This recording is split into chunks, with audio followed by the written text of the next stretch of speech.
تو امیر معاویہ جو تھے وہ بھی بنو امیہ میں سے تھے. ان کے ہاں معیار یہی تھا کہ آگے بڑھیں آگے بڑھیں آگے بڑھیں, اور قوم اس طرح ہو کہ دنیا کی ساری قوموں پر چھا جائے. آگے بڑھیں ذات کے لیے نہیں بلکہ قوموں کی قیادت میں. ان کا مزاج یہ تھا. تو حضرت معاویہ رضی اللہ تعالیٰ عنہ نے اپنا پہلا کمال کس طرح ظاہر کیا؟ اس وقت جب حضرت عثمان خلیفہ تھے. حضرت عثمان کی خدمت میں عرض کی امیر معاویہ نے کہ ہم پوری خشکی میں اور عرب کے صحراؤں میں تو گھوڑے دوڑا چکے. اللہ نے ہمارے آقا خاتم النبیین کو کامیاب فرمایا. بدر و احد کے مار کے لگے بڑی بڑی جگہوں, تو ہم زمین پر اپنی کارکردگی دکھا چکے ہیں. اب میری عرض ہے, امیر المومنین کو توجہ دلائی. کیا میں یہ نہیں کہتا کہ وہ بات حضرت عثمان کے ذہن میں نہ آئی ہوگی, لیکن انہوں نے ان کو کہا کہ خالد بن ولید کے گھوڑے جن صحراؤں میں دوڑے ہیں, ہم ان گھوڑوں کی ٹاپوں کو بھی سلام کرتے ہیں. عرب میں چھا گئے. اب میری رائے کچھ اور ہے. یہ کس نے کہا؟ حضرت امیر معاویہ نے. تو حضرت عثمان کہنے لگے کیا؟ فرمایا کہ اب ہمیں باہری جنگوں کے لیے, باہری جنگیں یعنی جو سمندروں میں لڑنا ہے, پانیوں میں اتر کر لڑنا ہے, کشتیوں میں چل کر لڑنا ہے, تو ہم جب تک اس کی مشقیں نہ کریں اس وقت قومی تقاضے پورے نہیں ہوتے. اس کو کہتے ہیں رکوب البحر, کہ سمندروں کی کارروائی کریں. انگریزی میں آپ اس کو کہہ سکتے ہیں کہ نیوی سسٹم. یہ سب سے پہلے ایک بات کن کے ذہن میں آئی؟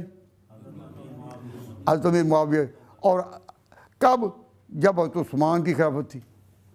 تو ان سے جب عرض کیا کہ اب ہمیں قوم کو اس طرف لانا چاہیے, تو اس بات کا حضرت عثمان نہ کر سکتے تھے؟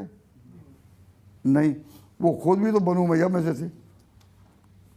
ان میں بھی رگوں میں سیادت کا اور قومی قیادت کا خون تھا. وہ بڑھاپے میں بھی جوان تھے. تو اب انہوں نے تو ہاں کی, لیکن محنت کس نے کی؟ انہوں نے تو ہاں کی, محنت کس نے کی؟ محنت کی امیر معاویہ نے.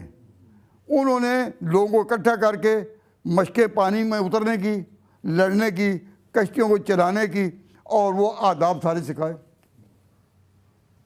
اور جو پہلی دفعہ وہ چلے. اب ہمارے دوست بعض اوقات یہ اعتراض کر دیتے ہیں, کہتے ہیں لڑنے کا کیا فائدہ, اللہ والے کبھی لڑتے ہیں. بھئی اب جو باہری طور پر لڑنے کے لیے تیار ہوئے, ان پر جو اعتراض ہے, تو پھر خشکی پر لڑنے والے بھی تو آگے آئے تھے نا. حضور تھے, ابو بکر تھے, عمر تھے, سارے. تو اگر ان کا لڑنا اللہ کے لیے ہے, خالد بن ولید کے گھوڑے دوڑے صحراؤں میں تو اللہ کی رضا کے لیے, تو اب سمندروں میں بھی یہ اتریں تو اللہ کی رضا کے لیے کہ لگے ہیں, جو مار کے لگے ہیں اس باہری معاملے میں. اس میں سباق